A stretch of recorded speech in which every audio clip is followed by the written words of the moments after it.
आज म एउटा मान्छेको स्टोरी सेयर गर्दैछु होइन। मेरो चाहिँ एकदम नजिकको फ्रेन्ड हो, जसले चाहिँ 5-6 वर्षमा 8 वर्षमा विगत होइन धेरै कामहरू गर्यो, कुनै काममा पनि सक्सेस मिलेन।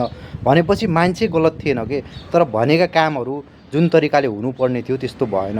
त्यही भएर लाइफमा धेरै कमीहरू आयो के होइन। सोसाइटीले पनि कयौँ मान्छेहरूले उसको बारेमा कुरा काटिरहेको हुन्थ्यो होइन। फ्यामिलीले पनि अलि चाहिँ कुरा सुनाउने, त्यस्तो हुँदाहुँदै एकदमै भनेपछि अहिलेको 6 महिना पहिले भनेको बिचरा माइनसमा थियो कि 5 देखि 10 लाख रुपियाँ होइन आफ्नै पर्सनल तिर्नुपर्ने।